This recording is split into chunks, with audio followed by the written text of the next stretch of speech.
നാട്ടിൽ ഇന്ന് ആരംഭിക്കുന്നു മാണിസാറിന് കേരളത്തിന്റെ അന്ത്യാഞ്ജലി.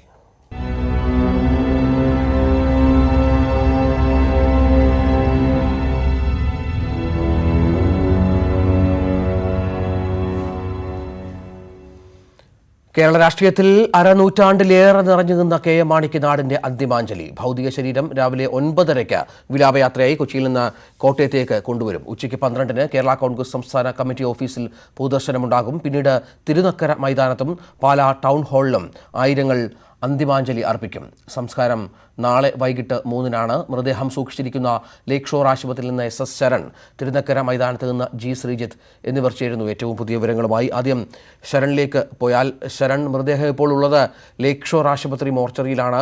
ഇന്നലെ പൊതുദർശനമുണ്ടായിരുന്നു അവിടെ. ഇന്ന് എങ്ങനെയൊക്കെയാണ് പരിപാടികൾ ഇപ്പോൾ ആസൂത്രണം ചെയ്തിരിക്കുന്നത്? 9:30 തന്നെ വിലാപയാത്ര പുറപ്പെടാനുള്ള സാഹചര്യമുണ്ടോ? നേതാക്കളൊക്കെ ഇപ്പോഴും ആശുപത്രിയിലുണ്ടോ?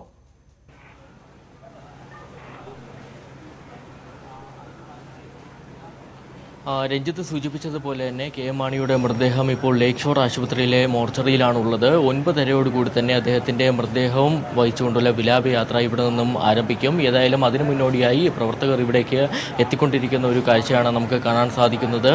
നമുക്കറിയാം, ഇന്നലെ വൈകിട്ട് 4:57 അദ്ദേഹത്തിന് അന്ത്യം.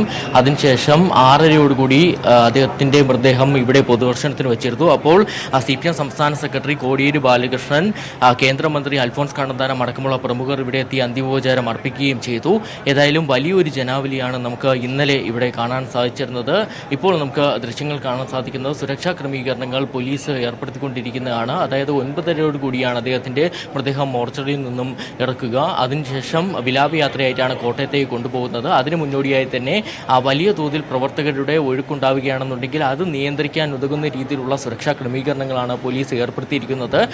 ഈ ലേക്ക് ഷോർ ആശുപത്രിക്ക് മുന്നിൽ തന്നെ വലിയ തോതിൽ പോലീസ് ഉദ്യോഗസ്ഥരെ വിന്യസിച്ചുകൊണ്ടുള്ള ഒരു സുരക്ഷാ ക്രമീകരണങ്ങളിലേക്കാണ് പോലീസ് നീങ്ങിയിരിക്കുന്നത്. ഏതായാലും ഇത്തരത്തിൽ സുരക്ഷാ ക്രമീകരണങ്ങളുമായി പോലീസ് മുന്നോട്ട് പോകുന്നതിന് പറയേണ്ടിയിരിക്കുന്നു. ഒരു വിലാപയാത്ര ഇവിടെ നിന്നും ആരംഭിച്ചാൽ ലക്യം വഴിയാണ് കോട്ടയത്തേക്ക് മൃതദേഹം എത്തിക്കുന്നത്. ഏതായാലും ഇന്നലെ ഞാൻ നേരത്തെ സൂചിപ്പിച്ചതുപോലെ തന്നെ ഇന്നലെ പൊതുദർശനത്തിന് ഇവിടെ വച്ചതുപോലെ ഒരു ചെറിയ പൊതുദർശനം ഇവിടെ ഉണ്ടാകുമെന്നുള്ള രീതിയിലുള്ള ഒരു വിവരവും നമുക്ക് ലഭിക്കുന്നുണ്ട്. അങ്ങനെയാണെന്നുണ്ടെങ്കിൽ 9 മണിയോടുകൂടിയാകും മോർച്ചറിയിൽ നിന്നും കെ എം മാണിയുടെ ഭൗതിക ശരീരം പുറത്തേക്ക് കൊണ്ടുവരിക. അതിനുശേഷം ഇവിടെ പ്രവർത്തകർക്ക് ഒരു നോക്ക് കാണാൻ അവസരമൊരുക്കിക്കൊണ്ടാകും ചിലപ്പോൾ വിലാപയാത്രയായിട്ട് മുന്നോട്ട് പോവുക.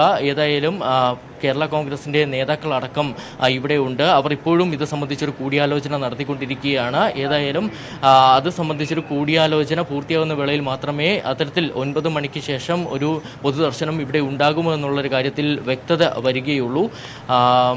നമുക്കറിയാം, കേരള രാഷ്ട്രീയത്തിൻ്റെ അധികായനാണ് കെ എം മാണി എന്ന് പറയുന്നത്. കെ എം മാണി ഏറ്റവും കൂടുതൽ തവണ മന്ത്രിയായിരുന്ന ആൾ, ഒപ്പം തന്നെ ഏറ്റവും കൂടുതൽ തവണ ഒരു നിയോജക മണ്ഡലത്തിൽ നിന്നും MLA ആയ ആൾ. കാരണം പാലായിൽ നിന്നും 13 പ്രാവശ്യമാണ് അദ്ദേഹം നിയമസഭയിലേക്ക് എത്തിയത്. അത്തരത്തിൽ കേരള രാഷ്ട്രീയത്തിലെ അധികായനായ കെ എം മാണിയുടെ വിയോഗ വാർത്ത അറിഞ്ഞോടുകൂടി തന്നെ നിരവധി പ്രവർത്തകരാണ് ഇവിടേക്ക് ഇന്നലെ എത്തിക്കൊണ്ടിരുന്നത്. രാത്രി നമുക്ക് ആ ഒരു കാഴ്ച കാണാൻ സാധിച്ചിരുന്നു. കേരള കോൺഗ്രസിൻ്റെ മാത്രം പ്രവർത്തകരല്ല, കോൺഗ്രസ് അടക്കമുള്ള മറ്റ് പാർട്ടികളുടെ പ്രവർത്തകരും ഇവിടേക്ക് ഒഴുകിയെത്തുന്ന ഒരു സാഹചര്യമുണ്ടായിരുന്നു. ഏതായാലും ഇപ്പോൾ ഇവിടേക്ക് പ്രവർത്തകർ എത്തിക്കൊണ്ടിരിക്കുന്ന ഒരു കാഴ്ച നമുക്ക് കാണാൻ സാധിക്കുന്നുണ്ട്. 9:30 വിലാപയാത്ര ആരംഭിക്കും. അതിനു മുന്നോടിയായി തന്നെ വലിയൊരു ജനാവലി ഉണ്ടാകുമെന്ന് തന്നെയാണ് പ്രതീക്ഷിക്കുന്നത്.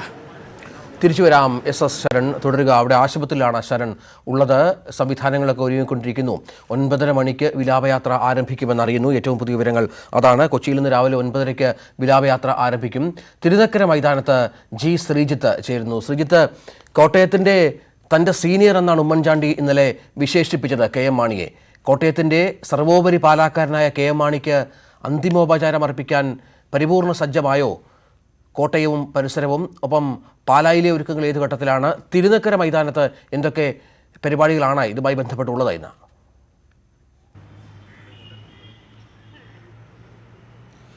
രഞ്ജിത്ത്, കോട്ടയത്തിൻ്റെ പ്രിയപ്പെട്ട നേതാവിന് യാത്രാമൊഴി ചൊല്ലുവാൻ ഇവിടം ഒരുങ്ങുകയാണ്. കോട്ടയത്ത് ഞാനിപ്പോൾ നിൽക്കുന്ന ഈ തിരുനക്കര മൈതാനത്താണ് പ്രധാനപ്പെട്ട പൊതുദർശനം നടക്കുന്ന ഒരിടം. അവിടെ വേദി പ്രത്യേകമായി സജ്ജമായിക്കൊണ്ടിരിക്കുന്നു. തിരുനക്കര മൈതാനത്ത് കേരള കോൺഗ്രസിൻ്റെ പിറവിക്കും ഒപ്പം തന്നെ പിളർപ്പിനുമൊക്കെ വേദിയായിട്ടുള്ള ഈ തിരുനക്കര മൈതാനം കെ എം മാണിക്ക് യാത്രാമൊഴി ചൊല്ലും. അതിനായുള്ള ക്രമീകരണങ്ങൾ. ഈ കാണുന്ന പ്രധാനപ്പെട്ട വേദിയിലായിരിക്കും മൃതദേഹം പൊതുദർശനത്തിനായി വെക്കുക. ഇവിടെ ഏതാണ്ട് 1.5 മണിക്കൂറോളം മൃതദേഹം ഉണ്ടാകും എന്നാണ് ഇവിടെ ഇതിൻ്റെ ഒരു സമയക്രമം ക്രമീകരിച്ചിരിക്കുന്നത്. 9:30-ക്ക് കൊച്ചിയിൽ നിന്നും ലേക്ക് ഷോറിൽ നിന്നും പുറപ്പെട്ടാൽ ഏതാണ്ട് 12 മണിയോടുകൂടി പാർട്ടി ആസ്ഥാനത്തേക്കായിരിക്കും എത്തുക. 1977 മുതൽ കേരള കോൺഗ്രസ് എമ്മിൻ്റെ ആസ്ഥാനമാണ് ഈ വയസ്കരക്കുന്നിലെ ഓഫീസ്. ആ ഓഫീസിൽ പൊതുദർശനം ഏതാണ്ട് അരമണിക്കൂർ മാത്രമേ ഉണ്ടാവുകയുള്ളൂ. അവിടെ വലിയ തിരക്കുകൾ ഒന്നും ഉൾക്കൊള്ളാനാകാത്തൊരു പ്രദേശം കൂടിയാണ്. അതുകൊണ്ട് തന്നെ പ്രധാനപ്പെട്ട കോട്ടയം നഗരത്തിലെ ഏറ്റവും പ്രധാനപ്പെട്ട ഒരു പൊതുദർശന വേദി ഈ തിരുനക്കര മൈതാനം തന്നെയാണ്. കെ എം മാണിയെ സംബന്ധിച്ച് ഏറെ വൈകാരികമായി ബന്ധമുള്ള, കേരള കോൺഗ്രസ് എമ്മിനെ സംബന്ധിച്ച് വൈകാരികമായി ബന്ധമുള്ള ഒരിടം കൂടിയാണ് ഈ ഒരു തിരുനക്കര മൈതാനം എന്നതാണ് പ്രത്യേകത. അതിനുശേഷം താൻ എന്നും കോട്ടയത്തേക്ക് വന്നിരുന്ന വഴികളിലൂടെ കെ എം മാണി വിട ചൊല്ലും. കെ എം മാണി അയർക്കുന്നം വഴിയാണ് പാലയിലേക്ക് പോകുന്നത്. ഇതിനിടയിൽ കടപ്പളാമറ്റം വഴി മരങ്ങാട്ടുപള്ളിയിൽ അദ്ദേഹത്തിൻ്റെ ജന്മദേശത്ത് കുറച്ചു നേരം പൊതുദർശനത്തിന് അവിടെയും അവസരമുണ്ടാകും.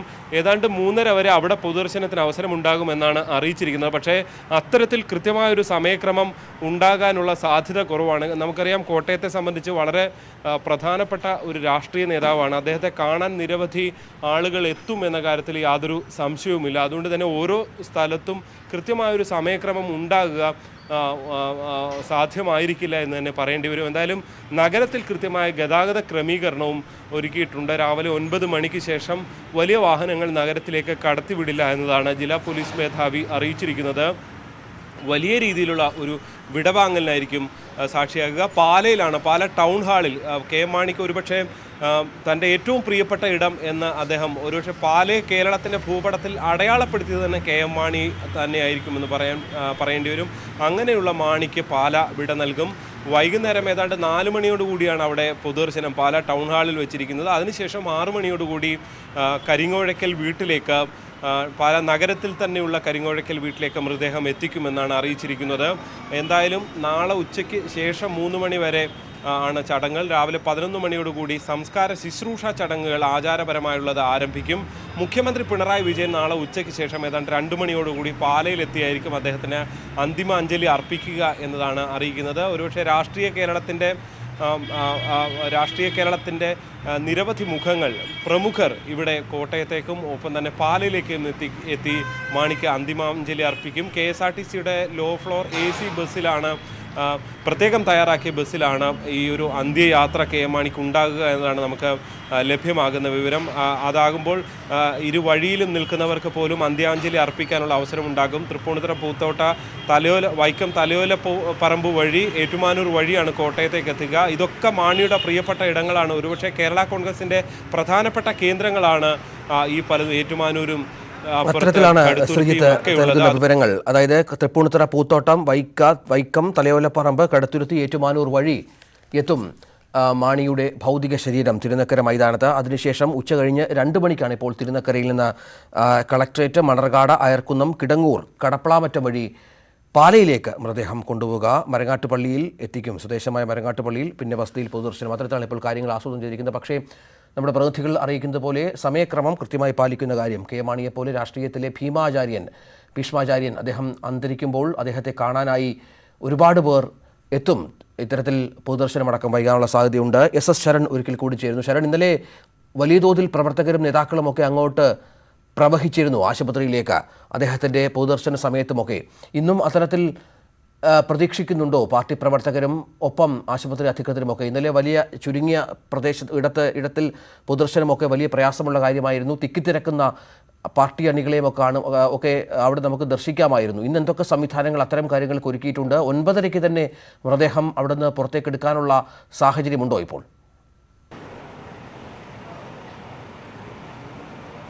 തീർച്ചയായിട്ടും രഞ്ജിത്ത്, അത്തരത്തിൽ ജനങ്ങളുടെ വലിയൊരു ഒഴുക്ക് തന്നെയാണ് പ്രതീക്ഷിക്കുന്നത്. അതിൻ്റെ അടിസ്ഥാനത്തിലുള്ള സുരക്ഷാ ക്രമീകരണങ്ങളാണ് ഇപ്പോൾ പോലീസ് ഇവിടെ ഏർപ്പെടുത്തിക്കൊണ്ടിരിക്കുന്നത്. പ്രവർത്തകരുടെ വലിയൊരു ഒഴുക്കുണ്ടാവുകയാണെന്നുണ്ടെങ്കിൽ അത് നിയന്ത്രിക്കാൻ ഉതകുന്ന രീതിയിലുള്ള സുരക്ഷാ ക്രമീകരണങ്ങൾ ഇവിടെ ഏർപ്പെടുത്തിക്കൊണ്ടേയിരിക്കുന്നു. ഇതോടൊപ്പം തന്നെ പോലീസ് ഉദ്യോഗസ്ഥരെ കൂടുതലായി വിന്യസിച്ചുകൊണ്ട്, കാരണം മറ്റ് കാര്യങ്ങളിലേക്ക് ഒന്നും നീങ്ങാതെ തന്നെ സമാധാനപരമായി ഇവിടെ നിന്നും വിലാപയാത്രയായി ആരംഭിക്കേണ്ടതുണ്ട്. അതുകൊണ്ട് തന്നെ ആ രീതിയിൽ കാര്യങ്ങൾ നീക്കാനായി സുഗമമായി വിലാപയാത്ര വിലാപയാത്ര നടക്കുന്നതിനായി തന്നെ പോലീസ് സുരക്ഷാ ക്രമീകരണങ്ങൾ ഏർപ്പെടുത്തിക്കൊണ്ടേയിരിക്കുന്നു. നമുക്കറിയാം ഇന്നലെ 6:30 അദ്ദേഹത്തിൻ്റെ മൃതദേഹം ലേക്ക് ഷോർ ആശുപത്രിയിലെ ഹാളിൽ പൊതുദർശനത്തിന് വെച്ചിരുന്നു. അപ്പോൾ വലിയൊരു ഒഴുക്കാണ് പ്രവർത്തകരുടെ ഭാഗത്തു നിന്നും ഉണ്ടായത്. മറ്റ് ജില്ലകളിൽ നിന്ന് അടക്കം പ്രവർത്തകർ ഇവിടേക്ക് എത്തി അന്ത്യോപചാരം അർപ്പിക്കുകയും ചെയ്തിരുന്നു. CPM സംസ്ഥാന സെക്രട്ടറി കോടിയേരി ബാലകൃഷ്ണൻ അടക്കമുള്ള നേതാക്കൾ ഇവിടേക്ക് എത്തുകയും ചെയ്തു. ഏതായാലും അത്തരത്തിൽ പ്രവർത്തകരുടെ വലിയൊരു ഒഴുക്ക് ഉണ്ടാകുമെന്ന് തന്നെയാണ് പ്രതീക്ഷിക്കുന്നത്. നമുക്ക് ദൃശ്യങ്ങളിൽ കാണാൻ പ്രവർത്തകർ ഇവിടേക്ക് എത്തിക്കൊണ്ട് ഇരിക്കുന്നേ ഉള്ളൂ. ഇന്നലെ രാത്രി തന്നെ നമുക്ക് ആ ഒരു ദൃശ്യങ്ങളിൽ പ്രകടമായിരുന്നു. കാരണം 6:30 പൊതുദർശനം നടക്കുന്നു. അരമണിക്കൂറാണ് പൊതുദർശനത്തിന് അനുവദിച്ചിരുന്നത്, അല്ലെങ്കിൽ അരമണിക്കൂറായിരുന്നു പൊതുദർശനം നടന്നിരുന്നത്. അപ്പോൾ പ്രവർത്തകരുടെ ഒഴുക്കുണ്ടായതിനു ശേഷം പ്രവർത്തകർ പൊതുദർശനത്തിന് ശേഷം ഇവിടെ നിന്നും പിരിഞ്ഞു പോകാത്തൊരു സാഹചര്യമാണ് നമുക്ക് കാണാൻ സാധിച്ചിരുന്നത്. തങ്ങളുടെ പ്രിയപ്പെട്ട നേതാവിനെ ഒരു നോക്ക് കാണാനായി ഇവിടെ തന്നെ തമ്പടിച്ചിരിക്കുന്ന ഒരു കാഴ്ചയെ നമുക്ക് കാണാൻ സാധിച്ചിരുന്നു. രാത്രി വൈകിയും നിരവധി ആളുകൾ ഇവിടേക്ക് എത്തിക്കൊണ്ടിരിക്കുന്ന ഒരു സാഹചര്യം ഉണ്ടായി. ഏതായാലും പ്രവർത്തകരോട് തന്നെ അദ്ദേഹത്തെ എങ്ങനെ അനുസ്മരിക്കുന്നു എന്ന് നമുക്ക് ചോദിക്കാം. എങ്ങനെയാണ് KM മാണിയെ പോലൊരു നേതാവിനെ അനുസ്മരിക്കുന്നത്? തീരാത്തൊരു നഷ്ടമാണ്. കേരളത്തിനെ സംബന്ധിച്ചിടത്തോളം കാർഷിക മേഖലയ്ക്ക് പ്രത്യേകിച്ച് വളരെ വിലപ്പെട്ട നഷ്ടമാണ്. അത് നികത്താൻ ഇനി സാധിക്കില്ലെന്നുള്ളതാണ് ഞങ്ങളുടെ വിശ്വാസം. കാർഷിക മേഖലയ്ക്ക് വേണ്ടി അതുപോലെ പ്രവർത്തിച്ച ആളാണ്. അദ്ദേഹത്തിന് ഒരുപാട് അഗാധ ദുഃഖം അങ്ങനെ രേഖപ്പെടുത്തുന്നു. കേരള രാഷ്ട്രീയത്തിൽ നികത്താനാകാത്തൊരു വിടവ്, കേരള രാഷ്ട്രീയം നികത്താനാകാത്ത വിടവാണ്. മാണിസാറിന് പകരം മാണിസാറ് ഉള്ളായിരുന്നു. അതിന് പകരം ഒരാൾ കേരള രാഷ്ട്രീയത്തിൽ ഇല്ലെന്നുള്ളതാണ്.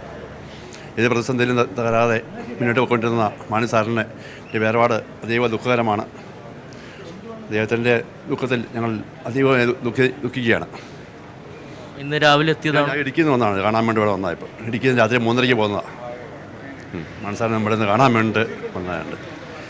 പാലായിച്ചിലും തിരക്കാണ്ട് ഇവിടെ നിന്ന് കണ്ടിട്ട് പാലായിക്ക് പോകുന്നുകൊണ്ട് വന്നതാണ്. ഇപ്പോൾ എത്ര മണിയോടുകൂടി വിലാപ യാത്ര ഉണ്ടാകുമെന്ന്? 9:00 എന്നാണ് അറിയുന്നത്. 9:30. ഇവിടെ നിന്നാണ് വരുന്നത്. ഞാൻ തൃശ്ശൂരിൽ നിന്ന് ഇന്നലെ വന്നതാണ് മാണിസാറിനെ കാണാൻ വേണ്ടി. പാർട്ടിക്കാരെ ഇത്രയധികം സ്നേഹിക്കുന്ന ഒരു നേതാവ്, കർഷകർക്ക് വേണ്ടി, സാധാരണക്കാർക്ക് വേണ്ടി കഷ്ടപ്പെടുന്ന നേതാവിന് വേണ്ടി ഇന്നലെ ഈ മുറ്റത്ത് നിൽക്കുക. മാണിസാറിൻ്റെ മൃതശരീരം കൊണ്ടുവന്നവരെ ഇവിടെ നിൽക്കും. അത് മാനസികമായി ഒരു പിന്തുണയാണ്. ഇത്രയും നമുക്ക് ചെയ്യാൻ പറ്റുള്ളൂ. എന്നും തൃശ്ശൂരിലുള്ള എല്ലാ പ്രവർത്തകരുമായി വളരെ അടുത്ത ബന്ധം പുലർത്തുകയും ഓരോരുത്തരുടെ കാര്യങ്ങൾക്ക് ആവശ്യമായ രീതിയിലുള്ള പിന്തുണയും സഹായം, എത്രയോ സഹായങ്ങൾ ഞങ്ങൾക്ക് ചെയ്തു തന്ന ശക്തനായ നേതാവിനെയാണ് നഷ്ടപ്പെട്ടിട്ടുള്ളത്. അതിൽ വലിയ ദുഃഖമുണ്ട്. ആ ദുഃഖം ഞങ്ങളുമായി പങ്കുചേരുന്നു. എങ്ങനെയാണ് KM മാണിയെ അനുസ്മരിക്കുന്നത്? ഞാനൊക്കെ ഞങ്ങൾ പാരമ്പര്യമായിട്ട് കേരള കോൺഗ്രസ്സുകാരാണ്. ഞാൻ കർഷകരാണ്. ആലപ്പുഴയിൽ നിന്നുള്ളതാണ്. സൗണ്ട് തീരെയില്ല സംസാരിക്കാൻ. ഏതായാലും ഇത്തരത്തിലൊരു വൈകാരികമായ പ്രകടനമാണ് പ്രവർത്തകരുടെ അടക്കം ഭാഗത്തു നിന്ന് ഉണ്ടായിക്കൊണ്ടിരിക്കുന്നത്. ഞാൻ നേരത്തെ സൂചിപ്പിച്ചതുപോലെ തന്നെ മറ്റ് ജില്ലകളിൽ നിന്നടക്കം നിരവധി പ്രവർത്തകരാണ് ഇവിടേക്ക് എത്തിക്കൊണ്ടിരിക്കുന്നത്. കേരള കോൺഗ്രസിൻ്റെ മാത്രം പ്രവർത്തകരല്ല, കോൺഗ്രസ് അടക്കമുള്ള മറ്റ് പാർട്ടികളുടെ പ്രവർത്തകരും ഇവിടേക്ക് എത്തി അദ്ദേഹത്തെ അവസാനമായി ഒരു നോക്ക് കാണാനായി എത്തിക്കൊണ്ടിരിക്കുന്ന ഒരു കാഴ്ച തന്നെയാണ് നമുക്ക് ഇവിടെ നിന്ന് കാണാൻ സാധിക്കുന്നത്. ഏതായാലും ഇന്നലെ പൊതുദർശനം നടന്നപ്പോൾ വലിയൊരു ഒഴുക്ക് പ്രകടമായിരുന്നു. വിവിധയിടങ്ങളിൽ നിന്നും ആളുകൾ ഇത്തരത്തിൽ ഒഴുകി എത്തിക്കൊണ്ട് തന്നെ ഇവിടെ അന്ത്യോപചാരം അർപ്പിച്ച് മടങ്ങുന്നൊരു സാഹചര്യവും ഉണ്ടായിരുന്നു. ഏതായാലും ഇപ്പോഴും കൂടുതൽ പ്രവർത്തകർ ഇവിടേക്ക് എത്തിക്കൊണ്ടിരിക്കുകയാണ്. 9:30 തന്നെ വിലാപയാത്ര ആരംഭിക്കും. അതിന് മുന്നോടിയായി തന്നെ വലിയൊരു ജനാവലി ഇവിടെ ഉണ്ടാകുമെന്ന് തന്നെയാണ് പ്രതീക്ഷിക്കുന്നത്. തിരിച്ചു വരാം. ശരൺ ഇപ്പോഴുള്ളത് ലേക്ക് ഷോർ ആശുപത്രിക്ക് മുന്നിലാണ്. അവിടെ നിരവധി പ്രവർത്തകർ രാവിലെ മുതൽ, നേരത്തെ പറഞ്ഞ പോലെ ഇടുക്കിയിൽ നിന്നും തൃശ്ശൂരിൽ നിന്നുമൊക്കെ അദ്ദേഹത്തെ അവസാനമായി കാണാനായി എത്തിയ പ്രവർത്തകർ, അദ്ദേഹത്തെ സ്നേഹിക്കുന്നവരൊക്കെ എത്തിക്കൊണ്ടിരിക്കുകയാണ്. ശ്രീജിത്ത് തിരുനക്കര മൈതാനത്തുണ്ട്. ശ്രീജിത്ത്, ഇപ്പോൾ ശരൺ സംസാരിച്ച പ്രവർത്തകരുടെ വികാരം അത് കേട്ട് കാണും. വളരും വിതുമ്പുകയാണ്. മാണിസാർ എന്ന അതികായൻ്റെ വിടവാങ്ങൽ ആർക്കും സഹിക്കാത്ത സാഹചര്യമുണ്ട്. കർഷകർക്കൊപ്പം, പാർട്ടി പ്രവർത്തകർക്കൊപ്പം നിലയുറപ്പിച്ച തന്നെ സ്നേഹിക്കുന്നവർക്ക് വേണ്ടി എന്തും ചെയ്യുന്ന മാണിസാർ, പാലയുടെ മാണിക്യമായിരുന്ന മാണിസാറിൻ്റെ വിയോഗം സഹിക്കാൻ പറ്റാത്ത ഒരുപാട് പേരെ ഇന്നലെ ശ്രീജിത്ത് കണ്ടിരുന്നു, അവിടെ മാണിയുടെ വസതിയിലടക്കം. ഇന്ന് ഇതുപോലെ പ്രവർത്തകർ ഇപ്പോഴും അവിടേക്ക് എത്തി തുടങ്ങിയോ? മേൽനോട്ടമൊക്കെ വഹിക്കാൻ നേതാക്കളും എത്തുന്നുണ്ടോ? അവർ പങ്കുവെക്കുന്ന വികാരം, അവർ മാണിയെക്കുറിച്ച് ഓർത്തു വെക്കുന്നത് എന്താണ്?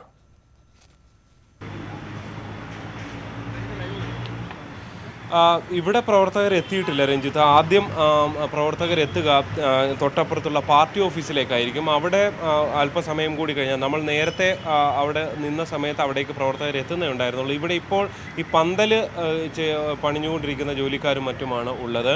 ഇന്നലെ രാത്രി തന്നെ കോട്ടയം MLA തിരുവഞ്ചൂർ രാധാകൃഷ്ണൻ്റെ നേതൃത്വത്തിൽ ഇത്തരം കാര്യങ്ങളെല്ലാം ക്രമീകരിക്കുകയും അവർ മടങ്ങുകയും ചെയ്തിരുന്നു. രാത്രി വൈകിയും ഇവിടെയൊക്കെ അത്തരം പ്രവർത്തകരുണ്ടായിരുന്നു.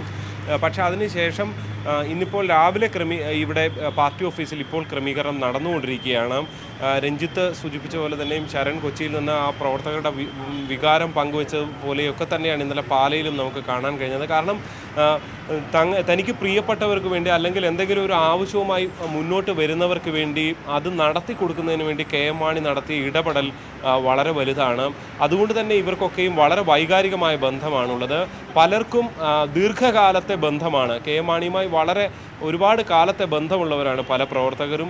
പല പ്രവർത്തകരെയും നേരിട്ട് പേരെടുത്ത് വിളിക്കാൻ അറിയുന്ന അത്ര ബന്ധമുള്ള ആളാണ് KM മാണി. അങ്ങനെയൊക്കെ അദ്ദേഹം രാഷ്ട്രീയത്തിലെ ഒരു വലിയ നേതാവായി നിൽക്കുമ്പോൾ പോലും താഴെത്തട്ടിലുള്ള പ്രവർത്തകരോട് അദ്ദേഹം കാട്ടിയിരുന്ന ഒരു അടുപ്പം, സ്നേഹം ഒക്കെ സ്വാഭാവികമായും അവരിൽ വളരെ വേദന ഉണ്ടാക്കുന്നതാണ് KM മാണിയുടെ ഈ വേർപാടിൽ.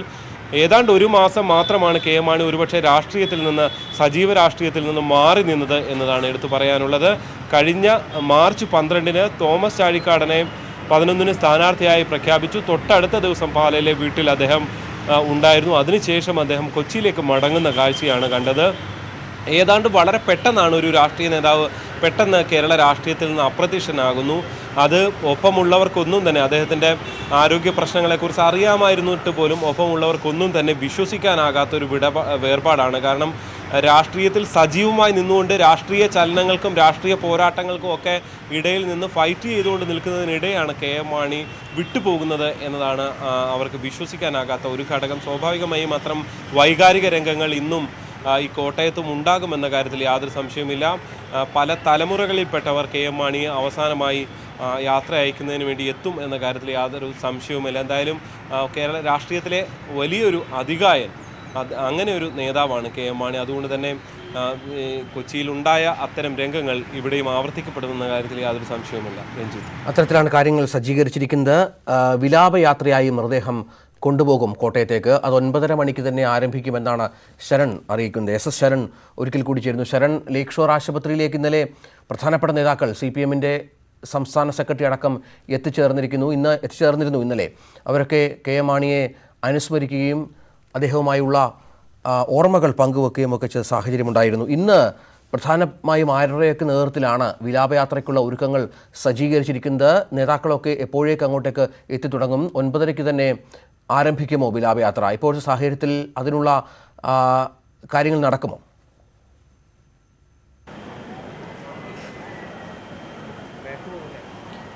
തീർച്ചയായിട്ടും 9:30 കൂടി തന്നെ വിലാപയാത്ര ആരംഭിക്കുമെന്നുള്ളൊരു വിവരം തന്നെയാണ് നമുക്ക് ലഭിക്കുന്നത്. ഏതായാലും അതിനു മുന്നോടിയായി പ്രവർത്തകർ ഇവിടേക്ക് എത്തിക്കൊണ്ട് ഇരിക്കുകയാണ്. ഇന്നലെ ഞാൻ നേരത്തെ സൂചിപ്പിച്ചതുപോലെ തന്നെ ഇന്നലെ പൊതുദർശനത്തിന് മൃതദേഹം ഇവിടെ വെച്ചപ്പോൾ വലിയൊരു ഒഴുക്ക് അനുഭവപ്പെട്ടിരുന്നു. അത്തരത്തിലുള്ളൊരു ഒഴുക്കിലേക്ക് കാര്യങ്ങൾ പോകുമെന്നുള്ളൊരു വിലയിരുത്തൽ തന്നെയാണ് പോലീസുള്ളത്. അതിൻ്റെ ഭാഗമായിട്ട് സുരക്ഷാ ക്രമീകരണങ്ങൾ ഏർപ്പെടുത്തിയിട്ടുണ്ട്. വിലാപയാത്രയായി ആരംഭിക്കുന്ന ലേക്ക് ഷോർ ഹോസ്പിറ്റലിന് മുന്നിൽ വലിയ രീതിയിലുള്ള സുരക്ഷാ ക്രമീകരണങ്ങൾ നമുക്ക് കാണാൻ സാധിക്കുന്നുണ്ട്.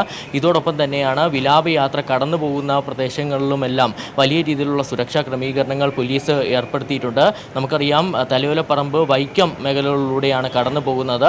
അതിനു മുന്നോടിയായി തന്നെ എറണാകുളം ജില്ലയിലെ വിവിധ ഭാഗങ്ങളിൽ അതായത് വിലാപയാത്ര കടന്നു പോകുന്ന ഭാഗങ്ങളിലെല്ലാം തന്നെ പോലീസ് ഉദ്യോഗസ്ഥരെ വിന്യസിച്ചുകൊണ്ടുള്ള ഒരു നീക്കമാണ് പോലീസ് നടത്തിക്കൊണ്ടിരിക്കുന്നത്. കാരണം വലിയ തോതിൽ പ്രവർത്തകർ ഇവിടേക്ക് എത്തിച്ചേരുന്ന ഒരു സാഹചര്യമുണ്ട്. അങ്ങനെ പ്രവർത്തകർ KM മാണിയെ ഒരു നോക്ക് കാണാനായി വിതുമ്പിയെത്തുന്ന ഒരു സാഹചര്യമുണ്ട്. അത്തരത്തിൽ കാര്യങ്ങൾ കൈവിട്ടു പോകാതിരിക്കാനായുള്ള സുരക്ഷാ ക്രമീകരണങ്ങളാണ് ഇപ്പോൾ പോലീസ് ഏർപ്പെടുത്തിയിരിക്കുന്നത്. നമുക്കറിയാം, കേരള കോൺഗ്രസിൻ്റെ നേതാക്കളെല്ലാം തന്നെ ഇവിടെ ഉണ്ട്. അവർ കൂടിയാലോചന നടത്തുന്നുമുണ്ട്. ഏത് രീതിയിൽ വിലാപയാത്ര നടത്തണമെന്നടക്കമുള്ള കാര്യങ്ങൾ ഇപ്പോൾ കൂടിയാലോചന നടത്തുന്നുണ്ട്. അതിനു മുന്നോടിയായി ഇപ്പോൾ പ്രവർത്തകർ ഇവിടേക്ക് എത്തിക്കൊണ്ടിരിക്കുന്നു. ഏതായാലും ഇന്നലെ പൊതുദർശനത്തിന് വച്ചപ്പോൾ തന്നെ പ്രമുഖർ, അതായത് CPM സംസ്ഥാന സെക്രട്ടറി കോടിയേരി ബാലകൃഷ്ണൻ അടക്കമുള്ള പ്രമുഖർ ഇവിടെ എത്തി അന്തിമോപചാരം അർപ്പിച്ചു. ഇന്ന് മുഖ്യമന്ത്രി തിരുനക്കരയിലെത്തി അന്തിമോപചാരം അർപ്പിക്കുമെന്നുള്ളൊരു വിവരമാണ് നമുക്ക് ലഭിക്കുന്നത്. ഏതായാലും കൊച്ചിയിൽ ഒരിടത്തും തന്നെ പൊതുദർശനത്തിന് മൃതദേഹം വയ്ക്കുന്നില്ല. നേരത്തെ കൊച്ചിയിലെ സ്വകാര്യ ആശുപത്രിയിലായിരുന്നു അന്ത്യം എന്നതുകൊണ്ട് തന്നെ ഇവിടെ പൊതുദർശനം ഉണ്ടാകുമെന്നുള്ളൊരു സൂചന ലഭിച്ചിരുന്നു. എന്നാൽ അതിനുശേഷം കാര്യങ്ങൾ മാറുകയായിരുന്നു. അതായത് KM മാണിയുടെ മകൻ ജോസ് കെ മാണി അടക്കമുള്ള നേതാക്കൾ ഇവിടെ എത്തി കൂടിയാലോചന നടത്തിയ ശേഷമാണ് അദ്ദേഹത്തിൻ്റെ മൃതദേഹം കോട്ടയത്തേക്ക് കൊണ്ടുപോകാൻ തീരുമാനിച്ചത്. ഏതായാലും ഇപ്പോൾ കൂടുതൽ നേതാക്കൾ ഇവിടേക്ക് എത്തിക്കൊണ്ടിരിക്കുകയാണ്.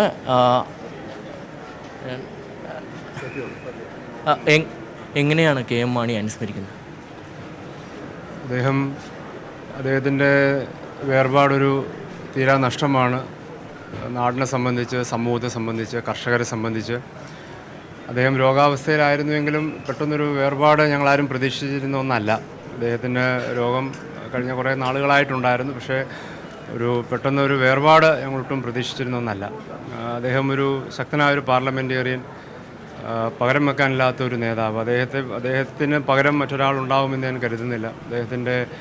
അദ്ദേഹത്തിൻ്റെ പ്രവർത്തനങ്ങൾ വളരെ വളരെ മേഖലകളിലായിരുന്നു. എന്നും ഒരു സൗമ്യ സാന്നിധ്യം എന്നതിൽ അദ്ദേഹത്തെ പറയാൻ കഴിയും. എത്രമാത്രം കലുഷിതമായിരുന്നു അന്തരീക്ഷമെങ്കിലും അതിനെയൊക്കെ ഒരു പുഞ്ചിരിയോടെ നേരിട്ട ഒരു സമീപനമായിരുന്നു അദ്ദേഹത്തിന്. എൻ്റെ അച്ഛനുമായിട്ടുണ്ടായിരുന്ന അദ്ദേഹത്തിൻ്റെ ആത്മബന്ധം ഞാൻ സ്മരിക്കുകയാണ്.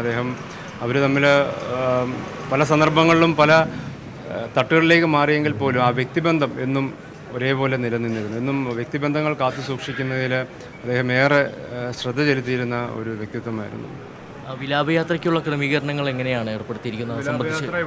വിലാപയാത്ര ഇവിടെ നിന്ന് 9:30 പുറപ്പെടാനാണ് ഇപ്പോൾ ആലോചിച്ചിരിക്കുന്നത്. അത് വൈക്കം തലയോലപ്പറമ്പ് വഴി ഏറ്റുമാൻ വഴി കോട്ടയത്ത്, അവിടെ തിരുനക്കര പാർട്ടി ഓഫീസിലും തിരുനക്കര മൈതാനിയിലും പൊതുദർശനത്തിന് ശേഷം പാലായിക്ക്, കഞ്ഞിക്കുഴി വഴി പാലായിക്കാണ് ഇപ്പോൾ റൂട്ട് ഫിക്സ് ചെയ്തിരിക്കുന്നത്. 9:30 ഇവിടെ നിന്ന് ആരംഭിക്കും. ബാക്കി ലീഡേഴ്സ് എല്ലാം കൂടി വന്നിട്ട് ഞങ്ങൾ ടൈം കീപ്പപ്പ് ചെയ്യാൻ തന്നെയാണ് ഉദ്ദേശിക്കുന്നത്.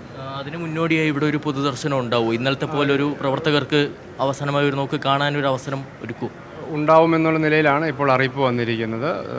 ഇവിടെ എന്തായാലും സ്വാഭാവികമായിട്ട് ഇവിടെ വെച്ചിട്ടായിരിക്കും എടുക്കുന്നത്. അതിന് അങ്ങനെ ഒരു ആലോചനയാണ് ഇപ്പോൾ ഉള്ളത്. ഏതായാലും രഞ്ജിത്ത്, മുൻ മന്ത്രി അനൂപ് ജേക്കബാണ് ഇപ്പോൾ നമ്മോടൊപ്പം പ്രതികരിച്ചത്, KM മാണിയെ അനുസ്മരിച്ചത്. ഏതായാലും അദ്ദേഹം വ്യക്തമാക്കുന്നത് 9 മണിയോടുകൂടി തന്നെ KM മാണിയുടെ മൃതശരീരം ഇവിടെ മോർച്ചറിയിൽ നിന്നും പുറത്തെടുത്ത ശേഷം ഇവിടെ ഹാളിൽ ഒന്നുകൂടി പൊതുദർശനം ഒരുക്കുമെന്നുള്ള കാര്യമാണ്. കാരണം ഇന്നലത്തെ പോലെ പൊതുദർശനം ഒരു 15-20 മിനിറ്റ് നീണ്ടു നിൽക്കുന്നൊരു പൊതുദർശനം ഒരുക്കിക്കൊണ്ട് തന്നെ അതിനുശേഷം വിലാപയാത്രയായി കോട്ടയത്തേക്ക് പുറപ്പെടാനാണ് തയ്യാറെടുക്കുന്നത്. ഏതായാലും കൂടുതൽ പ്രവർത്തകരും നേതാക്കളും ഇവിടേക്ക് എത്തിക്കൊണ്ടിരിക്കുന്നു.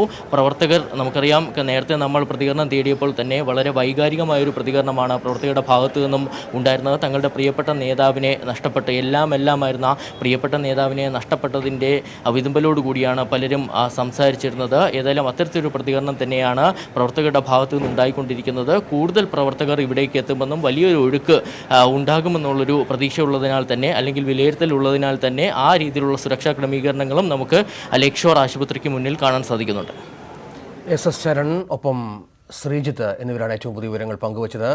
KM മാണിയുടെ വിലാപയാത്ര, KM മാണിയുടെ ഭൗതിക ശരീരം വഹിച്ചുള്ള വിലാപയാത്ര 9:30 പുറപ്പെടും. പ്രമുഖരൊക്കെ അങ്ങോട്ടേക്ക് എത്തിക്കൊണ്ടിരിക്കുന്നു. ദൃശ്യങ്ങളും അവരുടെയൊക്കെ അനുസ്മരണവുമാണ് കണ്ടത്. ഇന്നലെ അന്തരിച്ച രാഷ്ട്രീയ ഭീമാചാര്യൻ KM മാണിക്ക് അന്ത്യാഞ്ജലി അർപ്പിക്കുകയാണ് കേരളമെമ്പാടും KM മാണിയുടെ വിയോഗത്തിൽ അതീവ ദുഃഖിതരാണ് ജനത. കാരണം KM മാണിയെ സ്നേഹിക്കുന്നവർ, KM മാണിയെ മനസ്സിൽ ഏറ്റി നടന്നവരൊക്കെ ഒരുപാട് പേരുള്ള സ്ഥലമായ പാല, അവിടെ ഞങ്ങളുടെ പ്രതിനിധി ശ്യാം ദേവരാജ് ഉണ്ട്. ശ്യാം, ഇന്നലെ KM മാണിയുടെ സന്തത സഹചാരി തങ്കച്ചൻ പറഞ്ഞതുപോലെ പാലയിലെ ആ വീട്ടിൽ നിന്ന് അദ്ദേഹം കൈവീശി പോയപ്പോൾ, മകളുടെ വീട്ടിലേക്ക് ചികിത്സാർത്ഥം പോയപ്പോൾ ആരും വിചാരിച്ചിരുന്നില്ല ഇനി തിരിച്ചു വരിക ജീവനില്ലാത്ത KM മാണിയുടെ ശരീരമായിരിക്കുമെന്ന്. അത്തരത്തിൽ പാലക്കാരൊക്കെ അതീവ ദുഃഖിതരാണ്. പാലയെ എന്നും നെഞ്ചോട് ചേർത്തിരുന്ന KM മാണിയുടെ വിയോഗ വാർത്ത ഇന്നലെ വന്നപ്പോൾ മുതൽ ഒരുപാട് പേർ അങ്ങോട്ട് പ്രവഹിക്കുന്നുണ്ടായിരുന്നു മാണിയുടെ വസതിയിലേക്ക്. എന്താണ് ഇപ്പോൾ അവിടുത്തെ സാഹചര്യം? പതുക്കെ ഈ വാർത്ത ഇത് യാഥാർത്ഥ്യം ഉൾക്കൊണ്ട് തുടങ്ങുകയാണോ പാലാ നിവാസികൾ?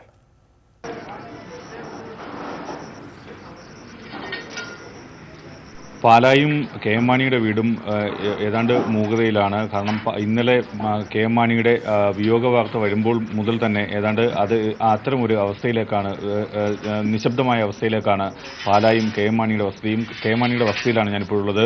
അദ്ദേഹത്തിൻ്റെ വീട്ടിൽ അദ്ദേഹം നാളെ രാവിലെയോടുകൂടിയാണ് അദ്ദേഹത്തിൻ്റെ മൃതദേഹം എത്തിക്കുന്നത്. ആ മൃതദേഹം എത്തിക്കുമ്പോൾ നിരവധി പേർ ഇവിടെ ഉണ്ടാകും. അതുകൊണ്ട് തന്നെ അത്തരം ആളുകൾക്ക് ഇരിക്കാനും നിൽക്കാനും ഒക്കെ വെയിലേൽക്കാതിരിക്കാൻ വേണ്ടി പന്തൽ സജ്ജീകരിക്കുകയാണ്. ഇപ്പോൾ പാർട്ടി പ്രവർത്തകരും പാർട്ടിയുടെ നേതാക്കളും ഒക്കെ ഇവിടെയുണ്ട്. അതിന് നേതൃത്വം കൊടുക്കുകയാണ്. അത്തരം ഒരു പന്തലിൻ്റെ പണി അന്തിമഘട്ടത്തിലാണ്. നാളെ രാവിലെ 9 മണിയോടുകൂടിയാണ്, ഇന്ന് വൈകുന്നേരത്തോടു കൂടിയാണ്, ഇന്ന് വൈകുന്നേരം 8 മണിയോടുകൂടി അദ്ദേഹത്തിൻ്റെ മൃതദേഹം സ്വവസതിയിൽ എത്തിക്കുമെന്നാണ് കരുതുന്നത്. കോട്ടയത്തു നിന്നും വിലാപയാത്രയായാണ് ഇങ്ങോട്ടേക്ക് എത്തിക്കുന്നത്. അതുകൊണ്ട് തന്നെ നിരവധി സമയമെടുത്താകും ഇങ്ങോട്ടേക്ക് എത്തിക്കുകയും ചെയ്യുക. ഇവിടെ എത്തിച്ചതിന് ശേഷം നിരവധി പേർ വീട്ടിലെത്തി അന്തിമോപചാരം അർപ്പിക്കുമെന്നാണ് നമ്മൾ കരുതുന്നത്. അതുകൊണ്ട് തന്നെ അതിനുള്ള സജ്ജീകരണങ്ങളാണ് ഇപ്പോൾ വീട്ടുവളപ്പിൽ പുരോഗമിക്കുന്നത്. മരണവാർത്ത അറിഞ്ഞു തന്നെ നിരവധി പേർ ഇങ്ങോട്ടേക്ക് എത്തിയിരുന്നു. പക്ഷേ ഇപ്പോൾ ഇവിടെ അങ്ങനെ അധികം ആളില്ല.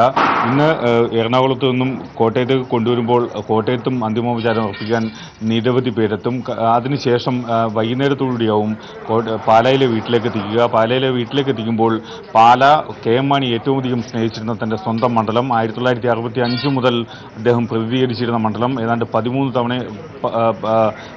തവണയിലധികം പ്രതിനിധീകരിച്ചിരുന്ന മണ്ഡലമാണ് പാല എന്നാൽ കെ എം മാണി എന്നാൽ പാല അറിയപ്പെടുന്ന കാലഘട്ടമാണ്. കെ എം മാണിയുടെ വിയോഗത്തോടുകൂടി പാലായ്ക്ക് അതിൻ്റെ സ്വന്തം അംഗത്തെയാണ് അല്ലെങ്കിൽ പ്രതിനിധിയെയാണ് നഷ്ടപ്പെടുകയും ചെയ്യുന്നത്. അത് ഈ നാടിൻ്റെ കൂടി വികാരമായി തന്നെ നമ്മൾ മനസ്സിലാക്കുകയും വേണം. കാരണം സംസ്ഥാന മന്ത്രിസഭയിൽ ഏതാണ്ട് 25 വർഷത്തോളം മന്ത്രിയായിരുന്നയാൾ, ഏറ്റവും അധികം ധനമന്ത്രിയായിരുന്നയാൾ, മന്ത്രിയായിരുന്നയാൾ, നിയമമന്ത്രിയായിരുന്നയാൾ, ഏറ്റവും അധികം ബജറ്റ് അവതരിപ്പിച്ചയാൾ, ഏറ്റവും അധികം വർഷം 52 വർഷത്തിലധികം നിയമസഭാംഗമായിരുന്നയാൾ, അങ്ങനെയൊക്കെയും കെ എം മാണി പാലായെ പ്രതിനിധീകരിച്ച് പാലായുടെ എല്ലാ ഘട്ടങ്ങളിലും പാലായ്ക്കൊപ്പം നിന്ന ഒരാളായിരുന്നു കെ എം മാണി. അതുകൊണ്ട് തന്നെ കെ എം മാണിയുടെ വിയോഗം ഈ നാടിൻ്റെ കൂടി നഷ്ടമായി തന്നെയാണ് എല്ലാവരും, ഈ സമൂഹം മുഴുവനും കണക്കാക്കുന്നത്. അതിലേതെങ്കിലും ജാതിമത ഭേദമോ അല്ലെങ്കിൽ രാഷ്ട്രീയ ഭേദമോ ഒന്നുമില്ല. അതുകൊണ്ട് തന്നെ അന്തിമോപചാരം അർപ്പിക്കാൻ ഈ നാടൊന്നാകെയും നാളെ ഇന്ന് വൈകുന്നേരം മുതൽ ഇങ്ങോട്ടേക്ക് മാണിയുടെ വസതിയിലേക്ക് ഒഴുകിയെത്തും എന്ന് തന്നെയാണ് കരുതുന്നതും. അദ്ദേഹം ജനങ്ങളെ കണ്ടിരുന്നതും പൊതുജനങ്ങളുമായി സമ്പർക്കത്തിൽ ജനപ്രതിനിധി എന്ന നിലയിൽ, മന്ത്രി എന്ന നിലയിലൊക്കെയും, ഈ പാലായുടെ പ്രതിനിധി എന്ന നിലയിൽ ജനങ്ങളെ കണ്ടിരുന്നതൊക്കെയും ഈ വീട്ടിലായിരുന്നു. അതുകൊണ്ട് തന്നെ ജനങ്ങളൊന്നാകെയും എത്തുന്നതും ഈ വീട്ടിലേക്കാണ്. നിരവധി പേർ നിരവധി ആവശ്യങ്ങളുമായി നിരവധി തവണ വന്നു കയറിയതെല്ലാം ഈ വീട്ടിലേക്കായിരുന്നു. അവരുടെ ആഗ്രഹങ്ങളിലെല്ലാം ജനപ്രതിനിധി എന്ന നിലയിൽ ഇടപെടുന്നതും ആ സമയത്തായിരുന്നു. അത്തരം ഒരു പല ഘട്ടങ്ങൾ അല്ലെങ്കിൽ പല നിമിഷങ്ങളൊക്കെയും ജനപ്രതിനിധി എന്ന നിലയിൽ അദ്ദേഹത്തിൻ്റെ ഇടപെടൽ കടന്നുപോയ സ്ഥലമാണ് ഇത്. അതുകൊണ്ട് തന്നെ ഇന്ന് വൈകുന്നേരത്തോടെ അദ്ദേഹത്തിൻ്റെ മൃതദേഹം ഇങ്ങോട്ടേക്ക് എത്തിക്കുമ്പോൾ നിരവധി പേർ അന്തിമോപചാരം അർപ്പിക്കാൻ വേണ്ടി നാടൊന്നാകെയും ഇങ്ങോട്ടേക്ക് ഒഴുകിയെത്തും എന്നാണ് നമ്മൾ കരുതുന്നത്. അത്തരത്തിലാണ് കാര്യങ്ങൾ. പാലയിലും പരിസര പ്രദേശവും കെ എം മാണിയുടെ വിയോഗ വാർത്ത അറിഞ്ഞത് മുതൽ അതീവ ദുഃഖത്തിലാണ്. പാലയുടെ പ്രിയപ്പെട്ട മാണി സാർ ഇനി ജീവനോടെ തിരികെ വരില്ല എന്ന വാർത്ത അതീവ ദുഃഖത്തോടെയാണ് അവർ ഉൾക്കൊള്ളുന്നത്. മാണിയുടെ വസതിയിലാണ് ഞങ്ങളുടെ പ്രതിനിധി ശ്യാം ദേവരാജ് ഉണ്ടായിരുന്നത്. ഏറ്റവും പുതിയ വിവരങ്ങൾ പങ്കുവച്ചതും ശ്യാമാണ്. 6 പതിറ്റാണ്ട് നീണ്ട കേരളത്തിന്റെ രാഷ്ട്രീയ ചരിത്രം കെ എം മാണി എന്ന രാഷ്ട്രീയ പ്രതിഭാസത്തിന്റെ ജീവിതകഥ കൂടിയാണ്. അരനൂറ്റാണ്ടിലധികം പാലായെ നിയമസഭയെ പ്രതിനിധീകരിച്ച കെ എം മാണി തെരഞ്ഞെടുപ്പ് ചരിത്രത്തിലും വേറിട്ട അധ്യായമാണ്.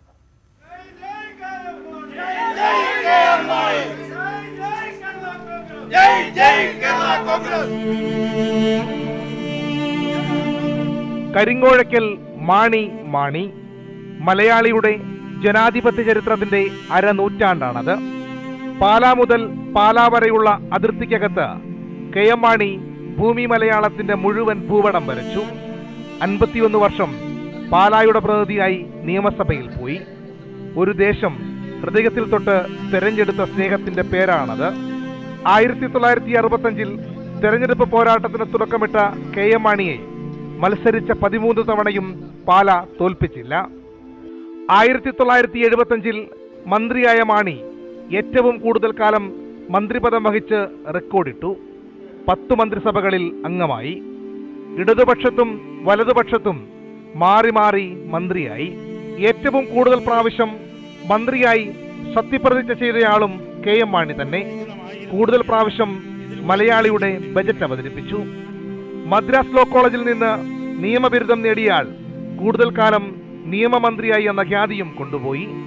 മീനച്ചിൽ താലൂക്കിലെ മരങ്ങാട്ടുപള്ളിയിൽ കരിങ്ങോഴയ്ക്കൽ കർഷകനായ തൊമ്മൻ മാണിയുടെയും ഏലിയാമ്മയുടെയും മകൻ. രാഷ്ട്രീയത്തിൽ 100 മേനി കൊയ്ത കർഷകൻ. ഭാര്യ കുട്ടിയമ്മയുടെ കയ്യിൽ പിടിച്ച് പാല എന്റെ 2ാം ഭാര്യയാണെന്ന് കണ്ണു നിറഞ്ഞ് ചിരിച്ചയാൾ. കേരള കോൺഗ്രസ് എന്ന എത്ര പിളർന്നാലും ഉയർത്തെഴുന്നേൽക്കുന്ന രാഷ്ട്രീയ പ്രത്യയശാസ്ത്രത്തിന്റെ ഒസ്യത്ത് കെ.എം. മാണിയുടേതാണ്. അധ്വാനവർഗ സിദ്ധാന്തം എഴുതിയയാൾ. ഞായറാഴ്ച പ്രാർത്ഥനകളിൽ മുടങ്ങാതെ മരങ്ങാട്ടുപള്ളി സെന്റ് ഫ്രാൻസിസ് അസീസി പള്ളിയിൽ മുട്ടുകുത്തുന്ന കരിങ്ങോഴയ്ക്കൽ മാണി ഒരു ദേശത്തിന്റെ വിലാപങ്ങൾക്കും പ്രാർത്ഥനകൾക്കും നടുവിൽ നിശ്ചലനായി കിടക്കുന്നു. Research desk, news 18. കെ.എം. മാണിയുടെ വിയോഗ വാർത്ത ഏറെ വൈകാരികമായാണ് പാലാ നിവാസികളും കരിങ്ങോഴയ്ക്കൽ വീടും ഏറ്റുവാങ്ങിയത്. അദ്ദേഹത്തിന്റെ സന്തത സഹചാരികളും പാർട്ടി പ്രവർത്തകരും പാലയിലെ വസതിയിലേക്ക് എത്തിക്കൊണ്ടിരിക്കുകയാണ്.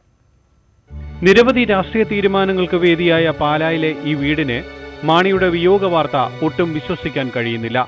40 വർഷമായി മാണിയുടെ ഡ്രൈവറായിരുന്ന തങ്കച്ചനും ബെന്നിയും നിറകണ്ണുകളോടെയാണ് ആ വാർത്ത ഉൾക്കൊണ്ടത്. എൻ്റെ അപ്പം കൂട്ടിയാണ്, ഒരു ഫാദറെ മരിച്ചുപോയത് കൂട്ടിയാണ്. സീരീസ് വന്നത് കഴിഞ്ഞ വെള്ളിയാഴ്ച പോകുമ്പോഴും സാറ് ആരോടും പറഞ്ഞിട്ടില്ല. അവസ്ഥ എന്നാന്നുള്ളത് പുറത്ത് ആരോടും തന്നെ പറഞ്ഞിട്ടില്ല. സാറ് ആരെയും അറിയിക്കാതെ ഇങ്ങനെ ചിരിച്ച് കളിച്ചിങ്ങനെ പോയിക്കൊണ്ടിരിക്കില്ല. എല്ലാവരും നടക്കുന്നവരെ മരണമറിഞ്ഞ് നിമിഷങ്ങൾക്കുള്ളിൽ തന്നെ പാർട്ടി പ്രവർത്തകർ കരിങ്ങോഴയ്ക്കൽ വീട്ടിലേക്ക് ഒഴുകിയെത്തി. പാലായുടെ ആശ്രിതനെന്ന് സ്വയം വിശേഷിപ്പിച്ചിരുന്ന കെ.എം. മാണിയുടെ വിയോഗത്തിൽ ഹൃദയവേദനയോടെ. ഒരു മൂത്ത നാഥൻ, ഒരു മരിച്ച ഒരു പ്രതീതിയാണ് ഞങ്ങൾക്ക്. പക്ഷേ ഇപ്പോഴും മാണി സാർ മരിച്ചു എന്ന് പറയുന്നത് ഇപ്പോഴും വിശ്വസിക്കാൻ വന്നിട്ടില്ല. കാരണം എപ്പോഴും ലൈവായിട്ട് ഞങ്ങളുടെ മുമ്പിൽ എപ്പോഴും ഉണ്ട്.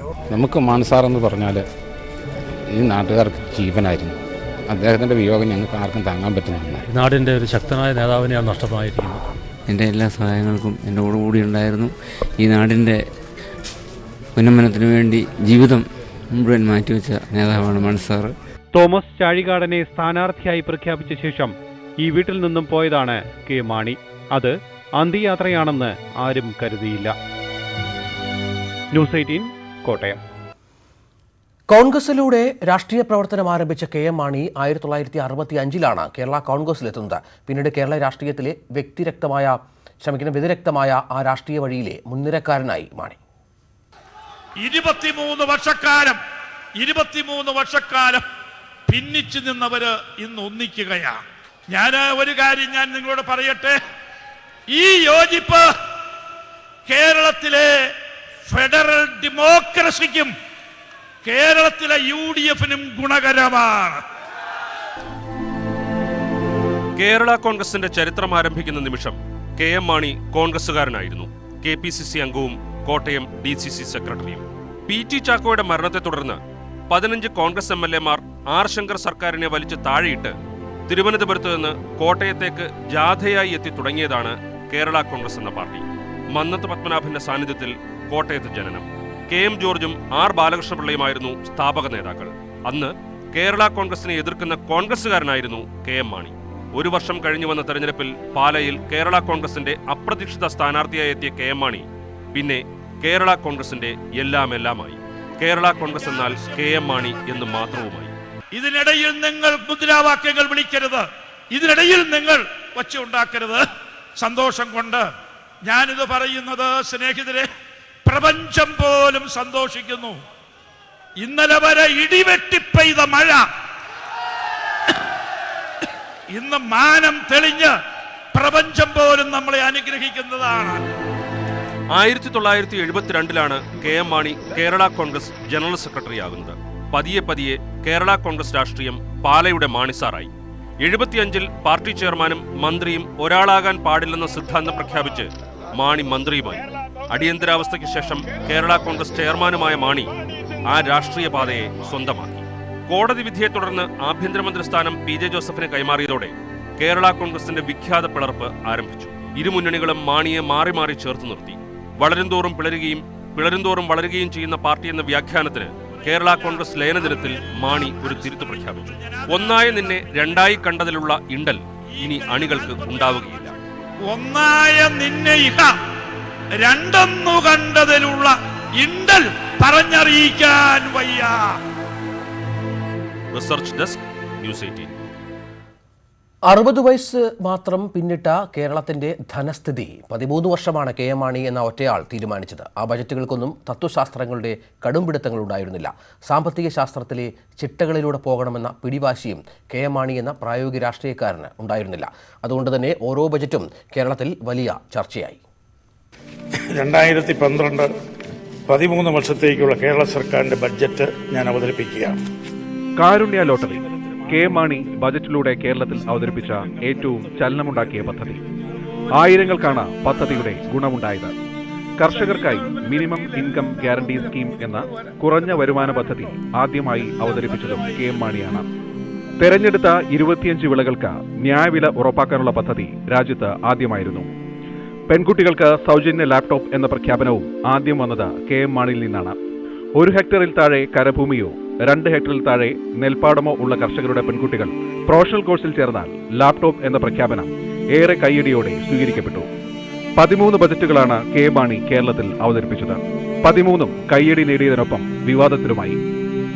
ഉമ്മൻചാണ്ടി മന്ത്രിസഭയിലെ മാണിയുടെ 13ാമത് ബജറ്റും സംഭവബഹുലമായി. ബാർക്കോഴ കേസിൽ ആരോപിതനായി ബജറ്റ് അവതരിപ്പിക്കാനെത്തിയ മാണിക്കെതിരെ പ്രതിപക്ഷ പ്രതിഷേധം ഉയർന്നു. ബജറ്റ് അവതരണം അലങ്കോലപ്പെട്ടു. പേരിനു മാത്രം മാണി ബജറ്റ് വായിച്ചുവെന്ന് വരുത്തി. 1986-87 സംസ്ഥാന ബജറ്റ് അതിലൊന്നായിരുന്നു. മിച്ച ബജറ്റാണ് മാണി നിയമസഭയിൽ അവതരിപ്പിച്ചത്. പക്ഷേ അത് കമ്മി ബജറ്റാണെന്ന് കേന്ദ്ര സർക്കാർ ചൂണ്ടിക്കാട്ടി. അന്നത്തെ ധനകാര്യമന്ത്രി ജനാർദ്ദൻ പൂജാരി ലോക്സഭയിൽ മാണിയുടെ കണക്ക് പിച്ചു ചീന്തി. മാണിയുടെ മിച്ച സിദ്ധാന്തം പൊളിയാണെന്ന് കോൺഗ്രസുകാർ തന്നെ പറഞ്ഞു. ബജറ്റ് നിർദ്ദേശങ്ങളുടെ പേരിൽ കെ എം മാണി അന്വേഷണത്തെയും നേരിട്ടു. ബേക്കറികൾക്കും ക്വാറികൾക്കും അനുകൂലമായ ബജറ്റ് നിർദ്ദേശങ്ങളാണ് കോടതിയിൽ ചോദ്യം ചെയ്യപ്പെട്ടത്. വിവാദങ്ങൾ ഒരുപാടുണ്ടായപ്പോഴും ബജറ്റുകൾ കൊണ്ട് കെ എം മാണി ഒരരങ്ങുണ്ടാക്കി. ആ അരങ്ങിൽ നിന്നാണ് UDF പ്രധാന തെരഞ്ഞെടുപ്പുകളെയൊക്കെ നേരിട്ടത്. മുൻ ഗവൺമെന്റ് പാസാക്കാൻ വീഴ്ച വരുത്തിയ സാമ്പത്തിക ഉത്തരവാദിത്വ നിയമ ഭേദഗതി ഈ സർക്കാർ പാസാക്കിയത് കൊണ്ട് 13ാം റിസർച്ച് ഡെസ്ക്, ന്യൂസ് 18. ലോക്സഭാ തെരഞ്ഞെടുപ്പിലെ ആദ്യഘട്ട വോട്ടെടുപ്പ് നാളെ. 18 സംസ്ഥാനങ്ങളിലെയും 2 കേന്ദ്രഭരണ പ്രദേശങ്ങളിലെയും 91 മണ്ഡലങ്ങളിലേക്കാണ് തെരഞ്ഞെടുപ്പ് നടക്കുക. ആന്ധ്രാപ്രദേശ്, അരുണാചൽ പ്രദേശ്, സിക്കിം നിയമസഭകളിലേക്കും നാളെ ജനവിധി ഉണ്ടാകും. കോൺഗ്രസ് അധ്യക്ഷൻ രാഹുൽ ഗാന്ധി ഇന്ന് അമേഠിയിൽ നാമനിർദ്ദേശ പത്രിക സമർപ്പിക്കും. KP അഭിലാഷ് ചേരുന്നു. അഭിലാഷ്, വളരെ പ്രധാനപ്പെട്ട ഒരു പോരാട്ടത്തിന് തുടക്കം കുറിക്കുകയാണ്. ഈ മണ്ഡലങ്ങളിൽ ആർക്കൊക്കെ പ്രതീക്ഷയുള്ള സ്ഥലങ്ങളിലാണ് വോട്ടെടുപ്പ് നടക്കുന്നത്? ഈ നിയമസഭകളിലെ കണക്ക് എങ്ങനെയാണ്? അവിടുത്തെ സാഹചര്യങ്ങളൊന്ന് വിശദീകരിക്കാമോ? രഞ്ജിത്ത്, ലോക്സഭാ തെരഞ്ഞെടുപ്പിന് തുടക്കം കുറിക്കാൻ പോവുകയാണ്. നാളെ ആദ്യഘട്ട വോട്ടെടുപ്പ് ആരംഭിക്കുന്നു. 7 ഘട്ടങ്ങളിലായി നടക്കുന്ന തെരഞ്ഞെടുപ്പിന്റെ ആദ്യഘട്ട വോട്ടിംഗ് പ്രക്രിയയാണ് നാളെ ആരംഭിക്കാൻ പോകുന്നത്. രഞ്ജിത്ത് സൂചിപ്പിച്ചതുപോലെ തന്നെ 18 സ്ഥാനങ്ങളിലെയും 2 കേന്ദ്രഭരണ പ്രദേശങ്ങളിലെയും 91 മണ്ഡലങ്ങളിലേക്കാണ് ആദ്യഘട്ട വോട്ടെടുപ്പ് നടക്കുന്നത്. പ്രത്യേകിച്ച് ഉത്തരേന്ത്യൻ സംസ്ഥാനങ്ങളിൽ നടക്കുന്ന തെരഞ്ഞെടുപ്പ് എന്ന നിലയിൽ തന്നെ വലിയ പ്രചാരണങ്ങളായിരുന്നു പ്രധാനമന്ത്രി നരേന്ദ്രമോദി, അമിത്ഷാ ഉൾപ്പെടെയുള്ളവർ BJPക്ക് വേണ്ടി നയിച്ചത്. മറുഭാഗത്താകട്ടെ രാഹുൽ ഗാന്ധിയും പ്രിയങ്ക ഗാന്ധിയും വലിയ തോതിലുള്ള പ്രചാരണ പ്രവർത്തനങ്ങൾക്ക് നേതൃത്വം നൽകി. എടുത്തു പറയേണ്ടത് ഉത്തർപ്രദേശ് അടക്കമുള്ള സംസ്ഥാനങ്ങളിൽ ഇത്തവണ BJPക്ക് തിരിച്ചടിയുണ്ടാക്കണം എന്ന ലക്ഷ്യത്തോടു കൂടിയുള്ള ഒരു പ്രചാരണം തന്നെയായിരുന്നു പ്രിയങ്ക ഗാന്ധിയുടെ നേതൃത്വത്തിൽ നടന്നത്. ഇത്തരത്തിൽ ഇരു രാഷ്ട്രീയ പാർട്ടികളും പ്രതീക്ഷ വെച്ചു പുലർത്തുന്ന പ്രദേശങ്ങളിലാണ് വോട്ടെടുപ്പ് നടക്കാൻ പോകുന്നത് എന്ന പ്രത്യേകതയുമുണ്ട്. അതോടൊപ്പം തന്നെ 4 സംസ്ഥാനങ്ങളും നിയമസഭാ തെരഞ്ഞെടുപ്പുമായി ബന്ധപ്പെട്ട വിധിയെഴുത്തിലേക്ക് കൂടി കടക്കുകയാണ്. അതിൽ 3 സംസ്ഥാനങ്ങളിൽ പൂർണ്ണമായും വോട്ടെടുപ്പ് നടക്കാനും പോകുന്നു. എന്നാൽ ഒഡീഷയിൽ മാത്രം 4 ഘട്ടങ്ങളിലായാണ് നിയമസഭാ തെരഞ്ഞെടുപ്പ് നടക്കുന്നത്.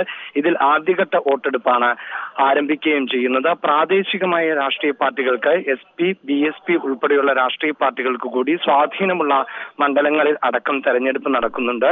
അതുകൊണ്ട് തന്നെ ഈ തെരഞ്ഞെടുപ്പ് ഓരോ കക്ഷിയെയും സംബന്ധിച്ച് ഏറ്റവും നിർണായകമായി മാറുന്ന ഒരു സാഹചര്യം കൂടിയുണ്ട്. മാത്രമല്ല 7 ഘട്ടങ്ങളിലായി നടക്കുന്ന തെരഞ്ഞെടുപ്പിൽ ആദ്യ ഘട്ടത്തിൽ തന്നെ ഒരു അനുകൂലമായ അവസ്ഥയിലേക്ക് കാര്യങ്ങൾ എത്തിയെന്ന പൊതുപ്രതീതി ഉണ്ടാക്കുന്നത് വരും ഘട്ടങ്ങളിലടക്കം കൂടുതൽ ഊർജത്തോടു കൂടി പ്രവർത്തിക്കുവാൻ ഇരു മുന്നണികൾക്കും സാധ്യത നൽകുന്നുണ്ട്. അതോടൊപ്പം മറ്റ് പ്രാദേശിക കക്ഷികൾക്കും നിർണായകമാകുന്ന വോട്ടെടുപ്പാണ് നാളെ നടക്കാൻ പോകുന്നത്. രഞ്ജിത്ത്. ശരി, KP അഭിലാഷാണ് വിവരങ്ങൾ പങ്കുവച്ചത്. മറ്റു വാർത്തയിലേക്ക്. റഫാൽ ഇടപാടിൽ അന്വേഷണം വേണ്ട എന്ന വിധിക്കെതിരായ പുനഃപരിശോധനാ ഹർജികളിൽ സുപ്രീം കോടതി വിധി ഇന്ന്. പുനഃപരിശോധനാ ഹർജികൾ നിലനിൽക്കുമോ എന്നും ചോർത്തിയത് എന്ന് സർക്കാർ ആരോപിക്കുന്ന രേഖകൾ പരിശോധിക്കണമോ എന്നുമാണ് കോടതി വ്യക്തമാക്കുക.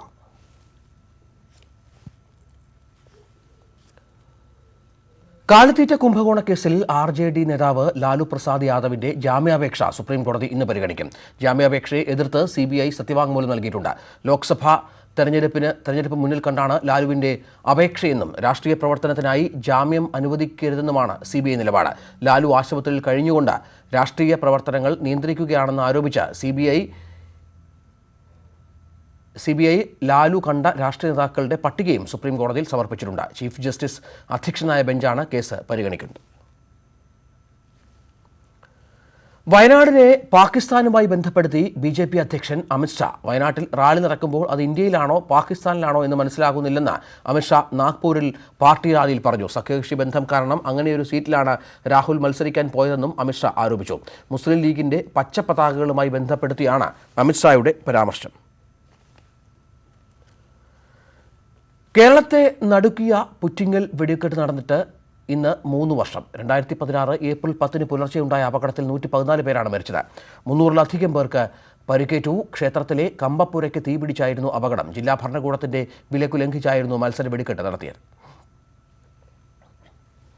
എംപാനൽ ഡ്രൈവർമാരെ പിരിച്ചുവിടണം എന്ന ഹൈക്കോടതി ഉത്തരവിന്റെ പശ്ചാത്തലത്തിൽ ഇന്ന് ഗതാഗത വകുപ്പ് ഉന്നതതല യോഗം ചേരും. അപ്പീൽ നൽകണമോ എന്നതും കോടതിയിൽ ഉന്നയിക്കേണ്ട വിഷയങ്ങളിലും യോഗത്തിൽ തീരുമാനമുണ്ടാകും. ഉമേഷ് ചേരുന്നു വിവരങ്ങളുമായി. ഉമേഷ്, കോടതി വിധി നിലനിൽക്കുകയാണ്. അത് അനുസരിക്കേണ്ട ബാധ്യതയും സർക്കാരിനുണ്ട്. എന്ത് രീതിയിലുള്ള തീരുമാനത്തിലേക്ക് കാര്യങ്ങൾ പോകുമെന്നാണ് പ്രതീക്ഷിക്കേണ്ടത്?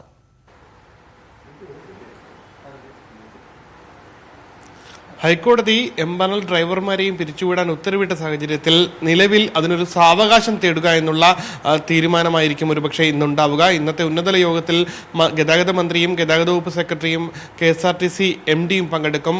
നിലവിൽ KSRTC മാനേജ്മെന്റ് തന്നെ ഇത്തരത്തിൽ സാവകാശം തേടി അപ്പീൽ പോകാം എന്നുള്ളൊരു തീരുമാനത്തിലാണ്. സർക്കാർ കൂടി അപ്പീൽ നൽകേണ്ടതുണ്ടോ എന്നുള്ള കാര്യവും ഇന്ന് തീരുമാനിക്കും. ഇതിനു മുമ്പ് അഡ്വക്കേറ്റ് ജനറലിന്റെ നിയമോപദേശവും തേടിയിട്ടുണ്ട്. അക്കാര്യവും ഇന്ന് ഉന്നതതല യോഗത്തിൽ ചർച്ച ചെയ്യും. പ്രധാനമായി KSRTCയിൽ ഈ 1500-ലധികം വരുന്ന ഡ്രൈവർമാരെ ഒറ്റ ദിവസം കൊണ്ട് പിരിച്ചുവിട്ട് കഴിഞ്ഞാൽ സ്വാഭാവികമായി ഒരു ദിവസം ശരാശരി 800ഓളം സർവീസുകൾ മുടങ്ങുന്ന ഒരു സാഹചര്യം ഉണ്ടാകും. 800ഓളം സർവീസുകൾ മുടങ്ങിക്കഴിഞ്ഞാൽ അത് ജനങ്ങളെ വലിയ പ്രതികൂലമായി ബാധിക്കും, യാത്രക്കാരെ പ്രതികൂലമായി ബാധിക്കും.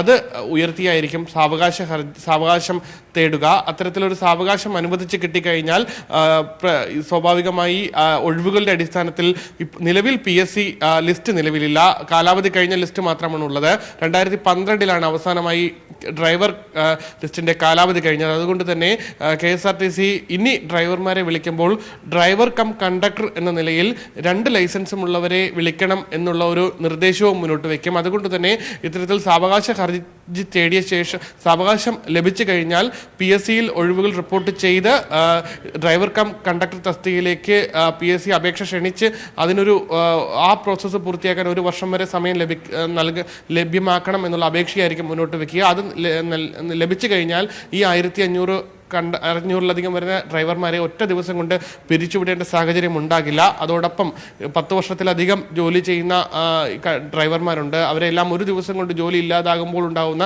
സാമൂഹ്യ പ്രശ്നങ്ങളും അവരുടെ ഒരു ദിവസത്തെ ശമ്പളം അടക്കമുള്ളവ നിൽക്കുമ്പോൾ ഉണ്ടാകുന്ന സാമൂഹ്യ പ്രശ്നങ്ങളും അവയെല്ലാം മറികടക്കാനാകും എന്നുള്ള ഒരു കണക്കുകൂട്ടൽ തന്നെയാണ് സർക്കാരും. എന്തായാലും ഉന്നതതല യോഗത്തിൽ ഇതുമായി ബന്ധപ്പെട്ടുള്ള കാര്യങ്ങളെല്ലാം തീരുമാനിക്കും. രഞ്ജിത്ത്, ഉമേഷ് ആണ് വിവരങ്ങൾ പങ്കുവച്ചത്.